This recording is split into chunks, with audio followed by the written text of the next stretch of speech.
Hope everyone's having a great time at Bad Camp. We're here to present site building with the end user in mind, and we're really excited to share some of our experiences with you all.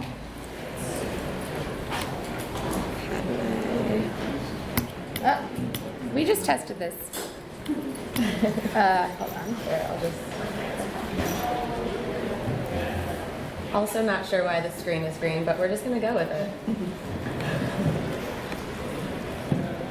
All right, so this is us.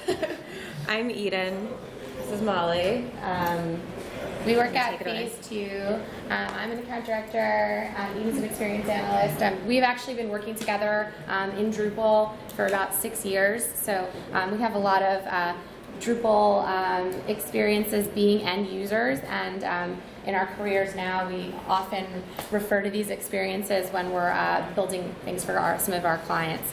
So we're going to share a little bit about how we have experience being end users and ways in which you can make your sites better for the users that you are serving. Starting from like Drupal 5.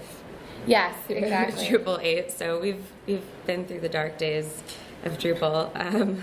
So I wanted to talk a little bit first about end user as a term. This was a term that I actually heard a lot when we were working together on this big global platform for this music company, which we'll talk a little bit later. But this term was referred to as like, oh yeah, that's just something we need for the end user. And so part of this presentation is about reclaiming the term end user and starting to look at the actual experiences of people who are using software to get their jobs done.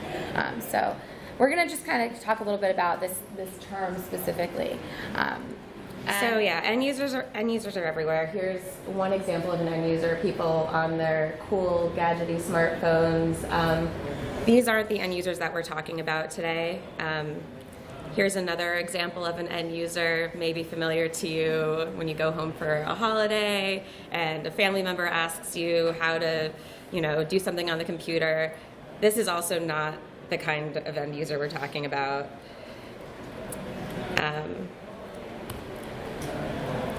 We're talking about, we kind of covered this already, but end users like us, people who are working on the back ends of sites in the configuration space of Drupal, making content updates, configuration changes, checking boxes, clicking buttons, and basically just managing internet experiences. So back in the day, when we used to work on this Drupal platform, this was in Drupal 5 and Drupal 6. So we would get all the requests coming into us from people that might be having trouble with something in the back end. So a lot of times we would have to kind of fight for the user experience to get features prioritized on the platform. So one of the common ones was like we might have had an issue with like bulk uploads, and we were trying to get, how can we get all the images added to this page at once? And so we would have to start a fight for some of these features. So this is a picture of Eden. This is a throwback picture from like 5 or 6 years ago when we worked at a music company in New York. And we were fighting really hard with our internal development team to get a feature added to make our lives easier. So we took this picture to just like really show them how much trouble we were having with this bulk ops feature, and attached it to our JIRA ticket that we submitted to them. So we've been fighting for end users for a while. So we're going to be talking today what it means by end user, so we've sort of covered that a little bit. And then we're going to talk about what it means for systems to be easy to use. I don't know if you guys have ever come across that in any communications about a project or a feature. It's like, well, we just want it to be easy. So what does easy mean, and how do you get to something easy for people to use that's actually able to be built with one of these systems? And then we're going to have some sort of actionable tips for ways in which you can approach building out features on your site.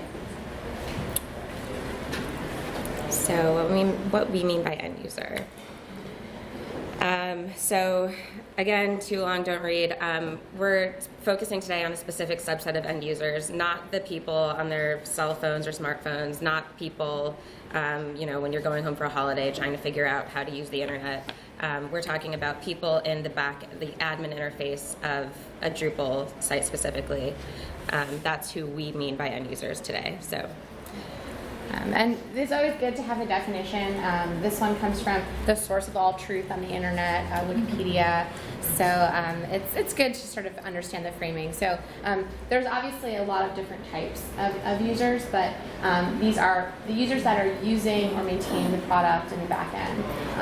So there's sort of this experience of you're sort of technical, but you're not a developer. So those are the sort of admin, technical, content operations type users that we were, and that we do a lot of work for building systems for now. And so that's kind of what we're going to be focusing on.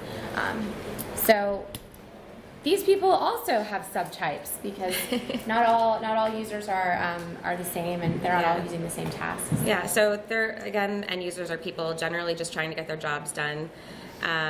We have a couple different levels of users that you might find. So content editors, slightly less technical, someone who's just updating content for a site.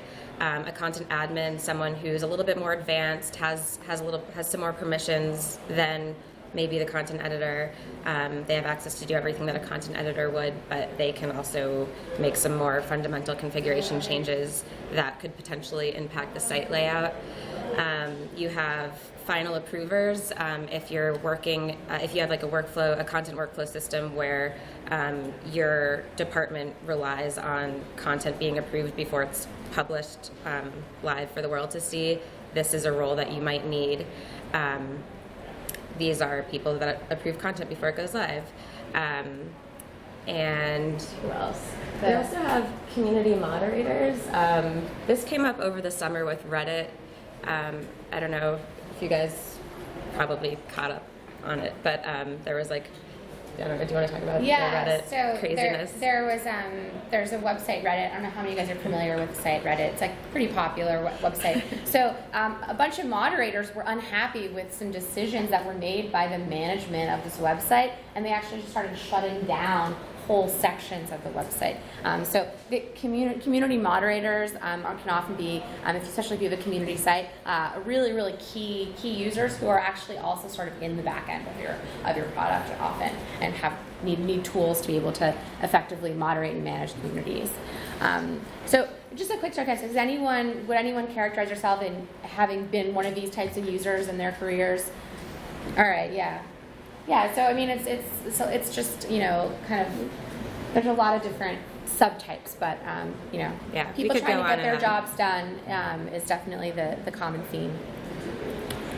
So we're trying to push a new term called the admin experience, AX for short, versus UX.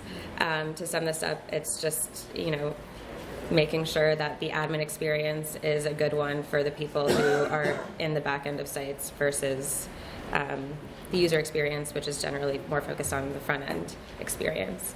And this came up a Web Meadow. I encourage you guys to check her out. She's a really great content strategist. So it's admin experience, our author experience. We use the A for admin, but it's definitely becoming, especially as more and more dynamic sites are being built with a lot of different users, this experience is starting to become critical to rolling out systems that are tied to the bottom line efficiency of an organization or a business. So these are generally screens that an admin user might see. A lot of drop downs, a lot of check boxes, multiple select lists, nested menus. And Drupal is a highly customizable CMS, as many of you probably know. So the options as far as configurations are pretty endless, almost too much so at times, which we've both seen. And yeah, we've run into some trouble with that, which segues into our next topic. What it means to be easy for a system to use. This is a very subjective thing for a lot of different people. Yeah, and so I often, have the experience of reviewing RFPs to, engage and plan work. And I commonly see this as a trope. It's like, we need all these features, and then there's just this little blanket statement, and it needs to be easy to use. So a lot of times, this comes down to communication, and it comes down to understanding. So what one person's easy to use is another person's like, this is so impossible, I don't understand anything. And so getting people between those deltas, and also understanding the baseline of the system that you have, and what your opportunities are within the system to make it more easy to use versus a feature where you might have to like completely re-architect the system. Like, that's often not in scope. So this can be a little bit of a tricky term. So if it comes up in any project or experience, I encourage you to really dig deep to try to figure out what is easy to use for that person. What is going to make the difference for them. Here's a little example of what I was just talking about. We're definitely always working to make sure that we're communicating with folks so we can understand what it is for them. Yeah, the system should be easy to use here in this RFP example. Like, okay, what do you mean by that? Who are you? Like, what is your easy? So, with easy to use being so broad, how do we approach this when we're building sites for a diverse client admin user base? So basically, for each of our clients, we usually just like hand them this stack of books, and we're like, figure it out. No, I'm just kidding. We actually we have 5 easy ways to approach easy to use. There are a couple tricks and tips that we've come up with over the years, ways to approach how a site is being developed so that the people editing it and making configurations, the admin users, are able to easily make updates. And again, these are subjective depending on the goals of the client that you're working with. So the first and most important tip, talk to your users. This seems like a no-brainer. You're probably like, thanks for the hot tip. But you would be surprised by how often this step is skipped. People will look at maybe an RFP document, like the example we just showed, or they'll look at the existing site that they're working with and make assumptions on what needs to be built or how the site needs to function in the back end, without actually talking to the users that they're building the site for. Every organization is different, so it's so important to talk to everyone who's going to be touching the site as an admin to find out who's going to be updating the site most often, finding out what their common tasks are, if possible, sitting down and watching them actually work. Ask about possible offline workflows. Sometimes we'll find out that people have some crazy wonky, usually like I get this report from Karen and she sends me an Excel spreadsheet, and then like I email it to Joe, and then like he prints it out, and then I fax it to someone, and it's like, oh my gosh, like we could make that so much easier with like automated on a site for you. So finding out the stuff that goes on, not just currently with their existing website, but what they're doing behind the scenes, and finding out how you may be able to make their lives more efficient. Talk to your users. Yeah, I definitely can't stress that enough. There's also the experience of keep talking to your users. So don't, if some people might work in like a university where, there's a team that's constantly building things for, some of the sub offices and schools. And so, you build a feature once, 2 months later, how's it going? Is it still working out for you guys? And you can kind of continue to iterate. So, user experience, admin experience. I think this is really the number one tip. Make sure that you're engaging and you're talking to people about what they need to do. Yeah. So the second one that I think is like it comes in Drupal by default. You can add help text to the admin screens. So as far as a technical lift, it's already baked in. The real key here is finding out exactly what to say that's going to be useful. So a really common it's like you want to explain what this field is and where it's going to be displayed, but maybe also offer tips for content. So this is going to be a tout on the homepage, and the font's pretty large there. So you're going to want to make sure to keep this under 50 words, and this field has a cap of 60.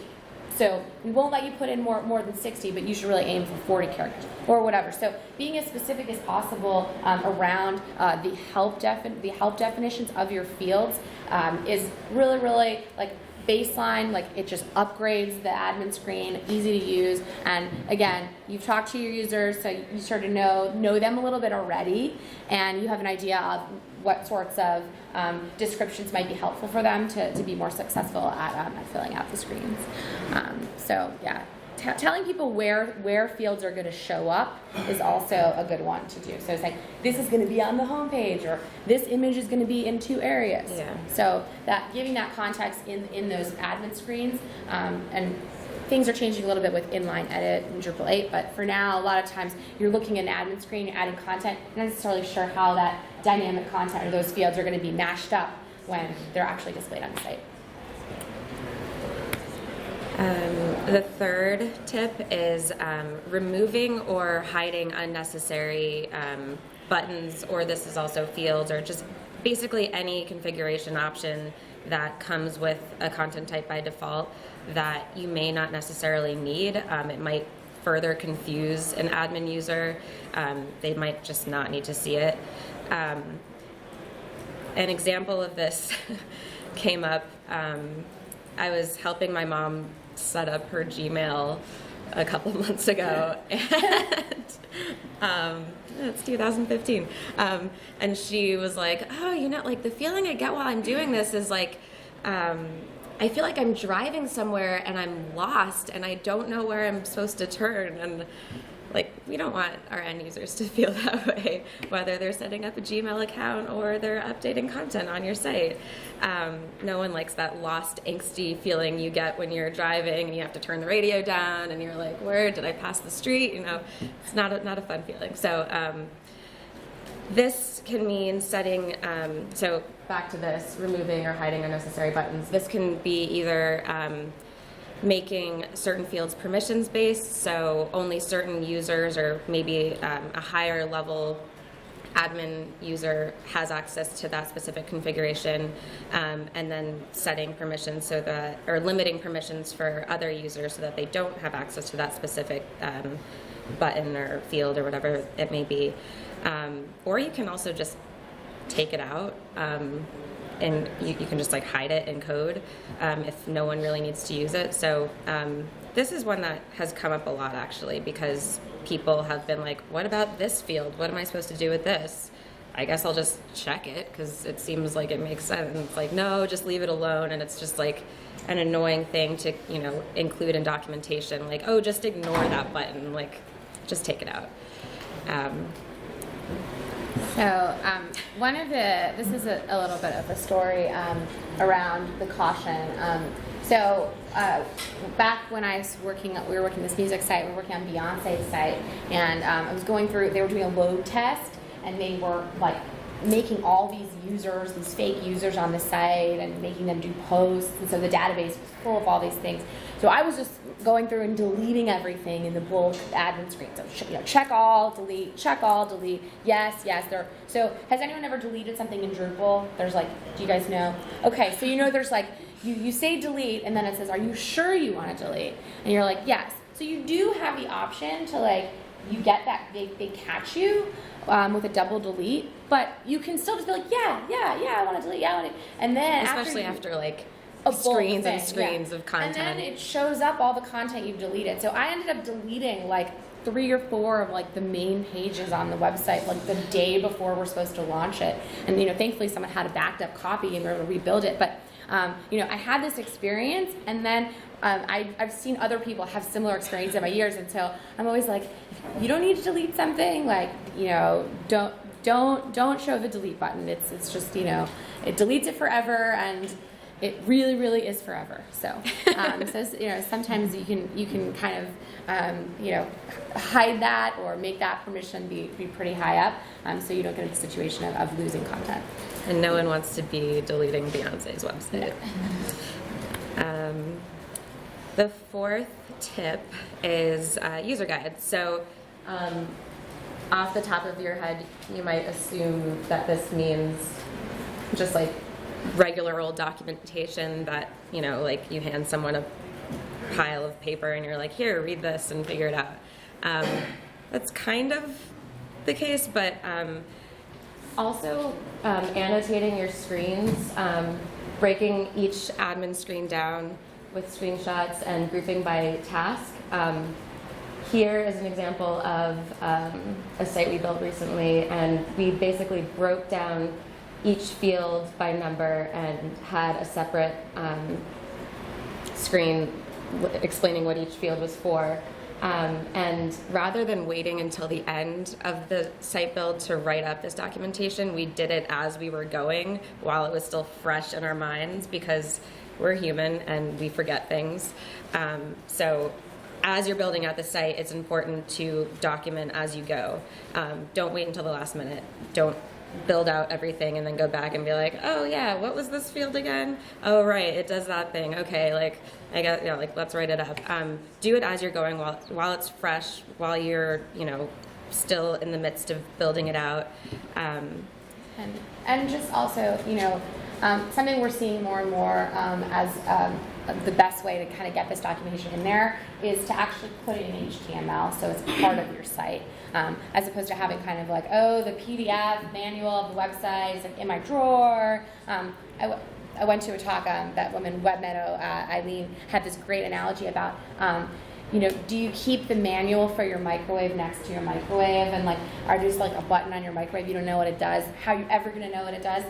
So same thing with your website and the website screens. So building out HTML documentation can take a little bit of time. So at the very least, you can always just take that PDF and make a link to it on your admin screen, so that even if it's not possible to get like an integrated documentation onto your website, you can still get close by being able to sort of just link that up. So if someone says, having trouble like figuring out this page, click here for the documentation, pops in a new tab. And you can also be really smart about you want to link just to that one page in the PDF, or kind of being really, really intentional about getting people access to the historical information that you wrote when you were as you were building the site, as you mentioned. Yeah. Do you have what tools do you use to help? Because I see you have awesome screenshot, which I use a lot because I end up. This is actually, this is Annotate. It's a, oh, really? Yeah, it's called Annotate. Oh. Yeah. But Awesome Screenshot works too. So do you have any, so that's the main tool that you use, because I'm kind of looking for something that'll help me with this process. Because before I was just using like Mac Preview, and it's kind of hard to fiddle around. But Yeah, I mean, a lot of my time is spent making this documentation, so anything to like help us do that. yeah, no, I hear you. I like Annotate. That's my personal favorite. It also has a record screen feature, so you can make little GIFs of like recording yourself clicking on buttons and like talking through what you're doing. So definitely check it out. I think it's paid, but it's worth it. Yeah. It's an app. It's an iOS app. Yeah. I don't know if it's available for PC. And while we were looking into documentation, we just did a search on Drupal.org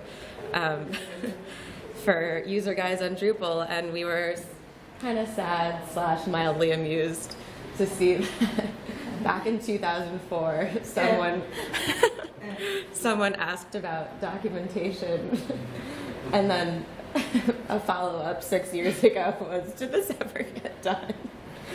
And it had not. So, So, I mean, just to like nail in the coffin, like documentation is hard and it's not fun. Like, no one loves doing documentation, so that's another reason why it's important to do as you go, because especially for something as complex as Drupal, like, who wants to take that off? Like, who wants to go through and document everything that Drupal can do? Yeah, one of our developers has this line, which is, documentation is so hard. And, you know, it is hard if you wait till the end of your project. It's so much easier if you are updating and making sure everything is clear, the help text, documenting in line, all of these tricks are going to make it so much easier to actually roll out and maintain the site. So our last tip is about easy label. So it's a little bit different than help text.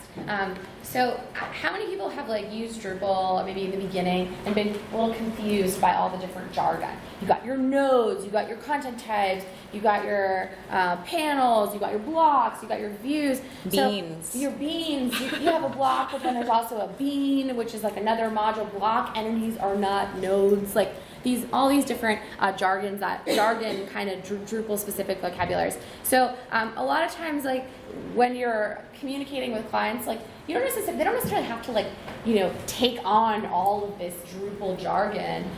You can make things easier by saying, like, you know, if you're using a bean, you don't need to tell them this is a bean, it's not a block. Just like, this is a block. You can put it on the page here. And so sometimes even going into the back end and, you know, relabeling and changing things to make it a little bit more accessible for people, I think can go a long way.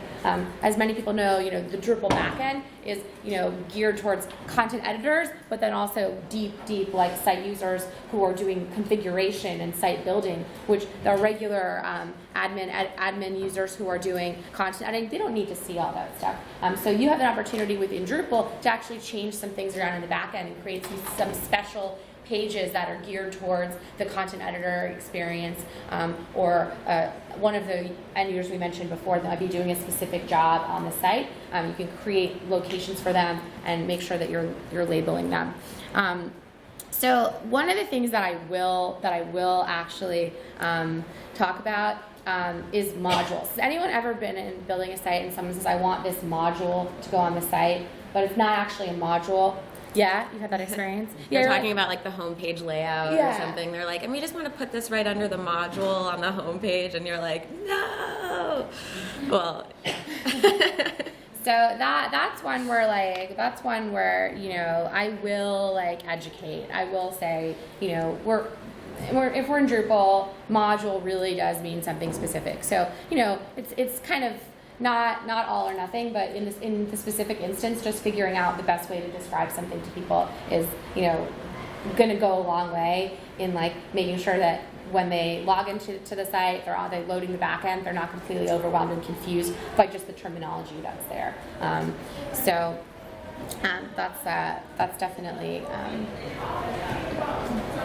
so yeah, video module, so social media module has different meanings to different people. So when we're trying to figure out what tasks people are doing on the site, what are so sort of, I mean, again, the central theme of all of these tips is keeping the admin user in mind, and something that we do just by default at phase 2 at this point is ensuring that each task is built out starting with the user story. So as we're building a site, every single component is built from the user's perspective. So one example of this is, as a site moderator, I want a content filtering dashboard so that I can easily locate the content I need to moderate. This helps. This is better than, who here has used user stories? Okay, cool, awesome. So this is much better than just creating a ticket that's like, build a moderator dashboard for moderators, because a developer could take that and sort of just be like, all right, like, I'll do that, like, great, and sort of not really do it with the site moderator in mind, or not really be thinking about like what fields might be easiest for them to see right off the bat, or on initial page load. So yeah, keeping everything user centric is important as you're building out your site.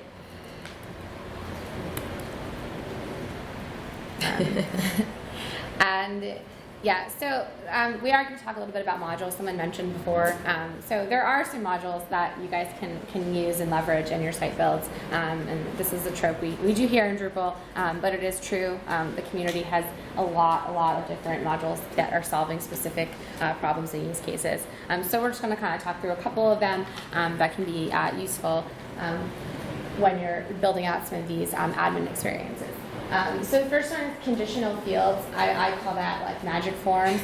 You can basically create fields that when one field is filled in a certain way, it exposes a different set of fields in the back end.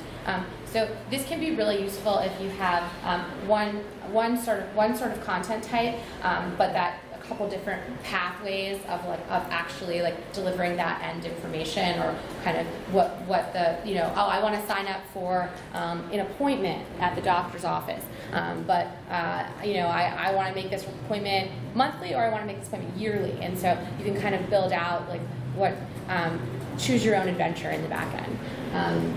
Another one is field groups. This is really common when you have a lot of interrelated fields for content type. For example, a book with a lot of metadata. If you're talking about a little library situation, you might have all of the metadata for the first edition publishing be in one field group, and that field group you can kind of collapse up and down. So there are some tricks in the back end that once you know what fields you're going to be collecting from your admins, grouping them together, it can go a long way, so people aren't just I filled in the location here, and then the zip code was here, and then, so really making a conscious effort to look at all the different fields that you're putting into a content creation screen and how they're grouping, so that module is really helpful.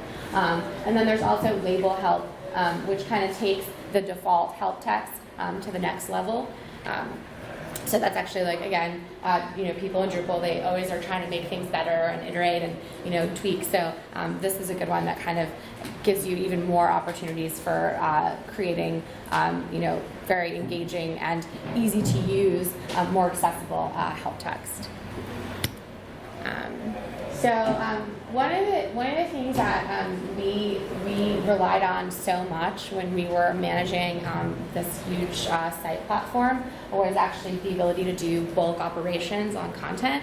One of our team members at the time made up this thing called bulk ops or tops, because it was kind of you want to be able to change every single version of this content type to a different language. We had that a lot, and so being able to create a custom view and a custom admin screen that targeted the bulk operation that you need to perform.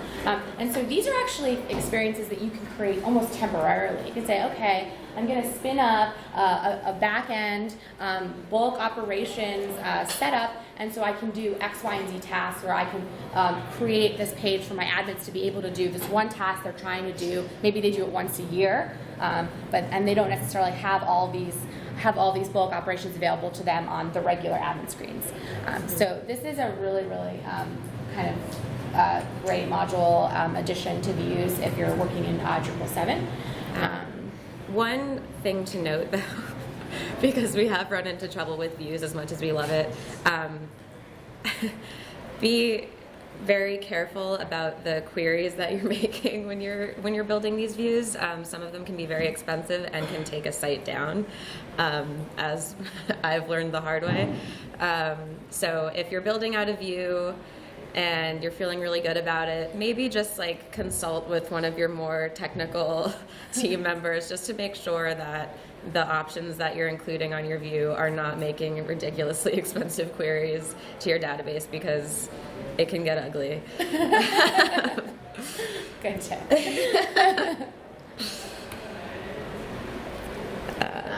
A couple more modules.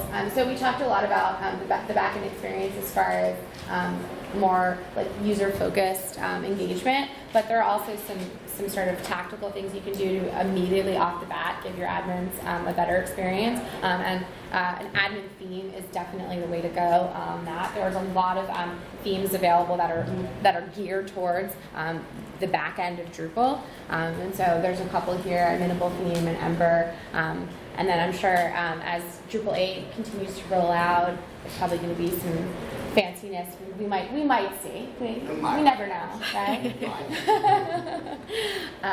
So these are just a couple, but there's a ton more out there, and it's a really great way to kind of give some sheen to your back end and show your admin users that you're thinking about their eyes as they're glazing over all the content. Or their admin experience. Their admin experience. Their AX. Their AX. One might say.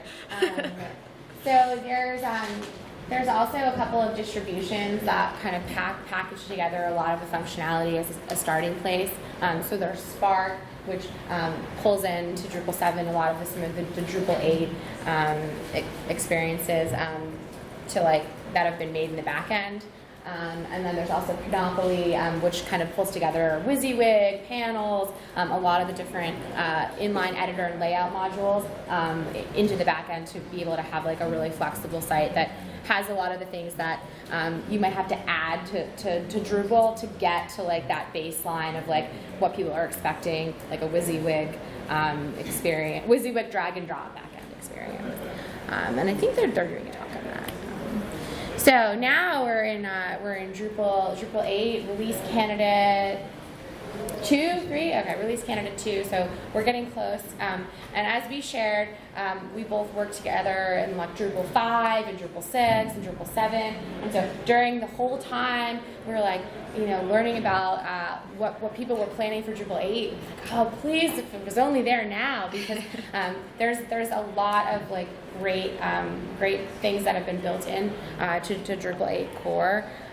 So just a couple of the highlights. And I'm sure that you guys can find a lot of good content and some other sessions at Badcamp about Drupal 8.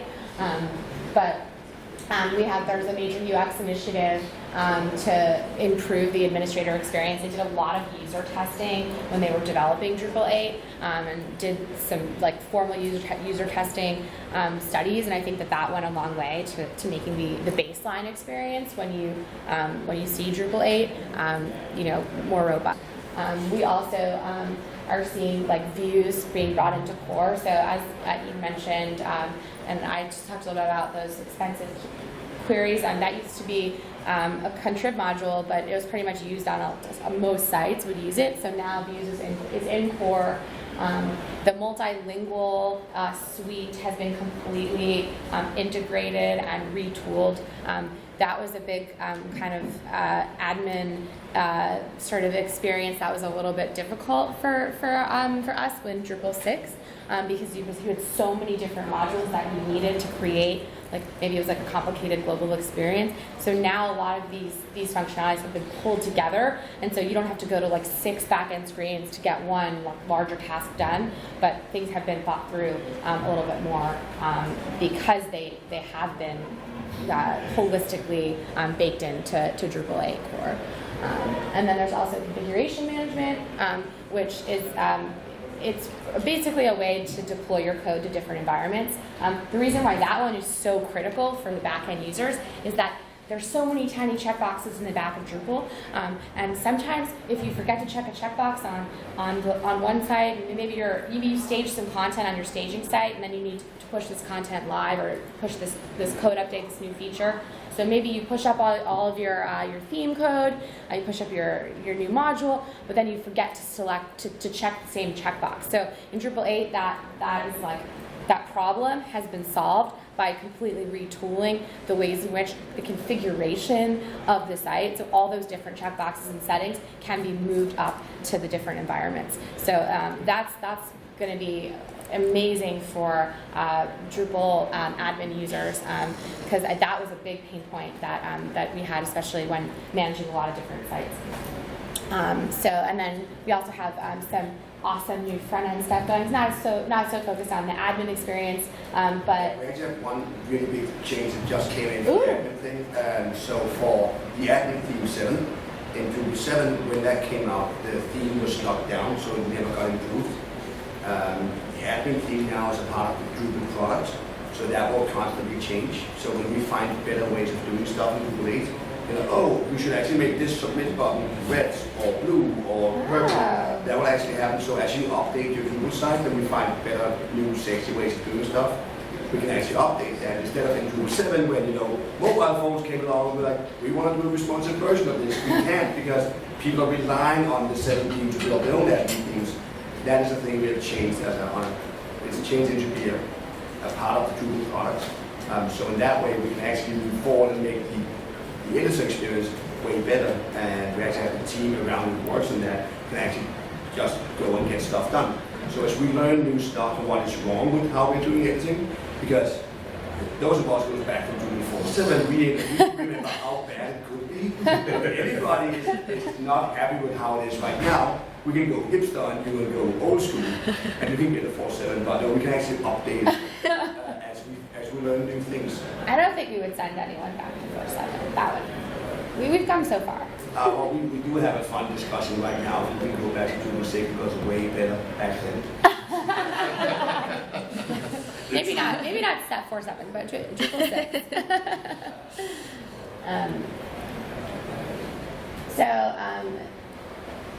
This is do we want to show them the?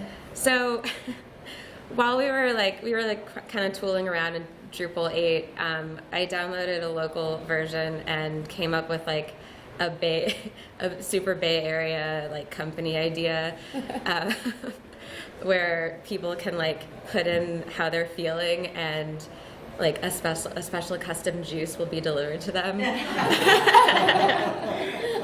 And it's called Juice, J-U with an umlaut S.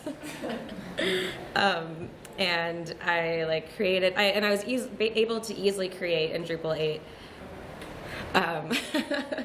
a content type that collected order number, juice type, neighborhood that juice type was delivered to, so that this hypothetical company could, maybe the marketing team for this hypothetical company could track which neighborhoods were ordering the, specific types of juices most frequently. And I was able to create a view easily that pulled specifically the juice type and the neighborhood, so I could just filter and sort and find that data easily. So as it turned, it's not in the deck, but I can pull it up. As it turned out, the financial district tended to order a juice called Hangover Helper pretty regularly. People living in like Outer Sunset were ordering like Commuter's Calm juice most frequently because they had a long commute. So that really helped the juice marketing team, JUS, to figure out how to market. So one of the things is that, going through the experience when you have all the tools in the back end to be able to create like a pointed screen for someone to like create to execute their tasks is really what is so powerful about a system like Drupal. So if someone says, "Look, this is what I want to do. I want my marketing team's calling me every 5 minutes, asking me what the latest updates are for this neighborhood in a juice order." You can go in and just be like, "Okay, we'll create a custom view for you. You just click like marketing report. You hit that URL, you refresh, and you can see your content in real time being pulled into the exact amount of summary roll up that you need." So being able to create these sorts of experiences for your users is going to go such a long way in getting them to feel comfortable about where they are. So yeah, this is super bare bones, but just to sort of give you an example of how easy it was to do, I did this in like 20 minutes. And yeah, so here we can go through and be like, so what kind of juices were people in the mission ordering? And vacation mission apply. They ordered the afternoon pick-me-up juice. So you can, I did this super easily in Drupal 8, and I can also show you the back end of that view screen. Is anyone here familiar with views? Okay. Super easy to do. So yeah, I mean, that sort of wraps up our talk. Does any, oh, go ahead. Questions? Slightly off subject, is converting from 7 to 8 still a full employment plan? Or has it gotten easier going from one version to another? I would say that it's fairly difficult to go from one version to another. I mean, it's always sort of been like that. There are tactics you can do. One of the main tactics I think is important is not doing like upgrade, but just migrating all of your data over. I just did a Drupal 6 to Drupal 8 site, and it was a rolling migration of pushing the content from Drupal 6 nightly into the Drupal 8 build. So there are definitely creative ways in which you can do it, but I would typically recommend, if you're going to do a redesign of your site, like that would be an opportunity to maybe switch versions.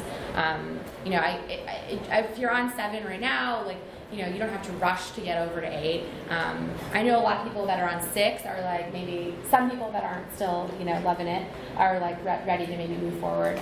But yeah, I mean, it's the sort of,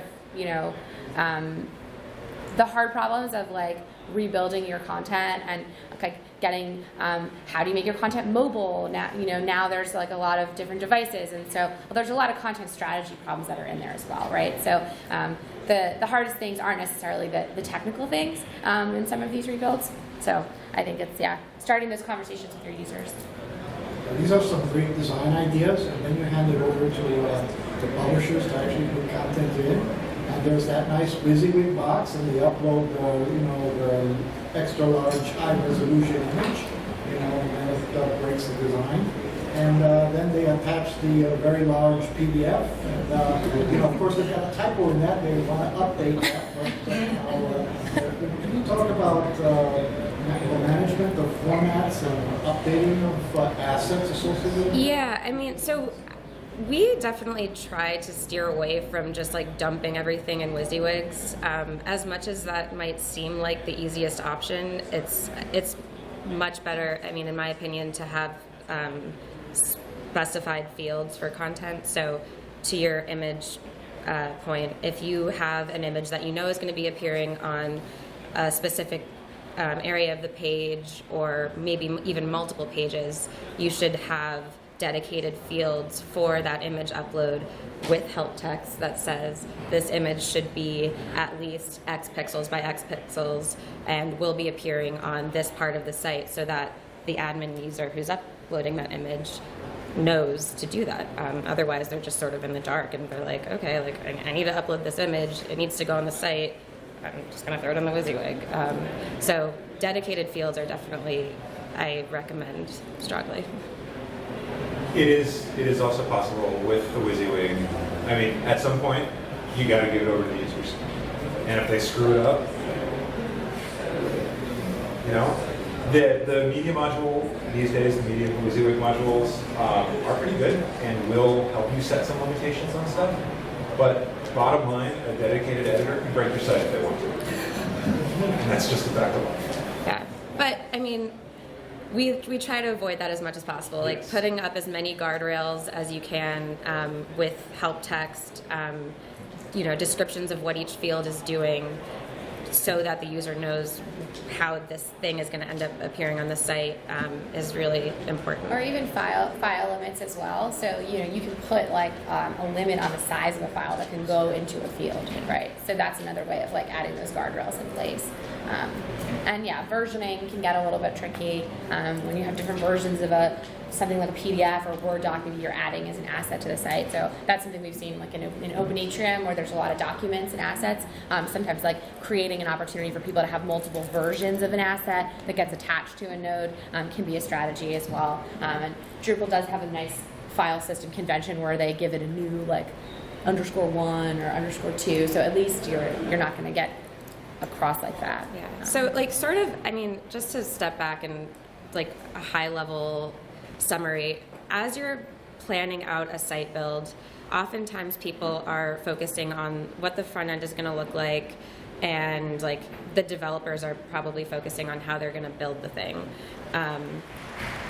It's important to also include how our editors going to edit this, so that it's sustainable. That's like a huge part that is often skipped, and that's pretty much like the premise of this entire discussion. So let's say as a site builder, you inherit a site, you're new to the team, and you identify that there are some really bad processes. How do you work with users to fix the process, but by fixing, you're actually breaking their workflow, right? You're actually causing them pain because they've gotten used to however horrible Some weird process workaround. is, right? How do you manage that? Like, no, really, it will be better, I promise. Start small. Start Start with Okay. one example, one thing that's like that you could pick off. Right. Technically, that is like their biggest pain point. Right. That's also, so start small, but also like do the leveling up to be like, how annoying is this? How, easy is it to implement? Right. And then, find one, okay, not so annoying, but like fairly easy to implement. Let's start there. Okay. Do you have any other?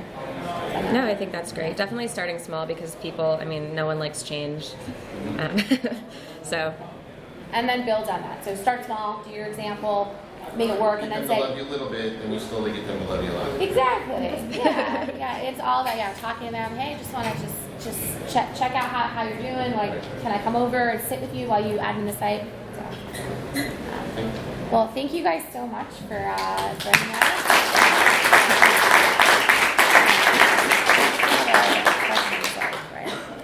no. Any other questions? No.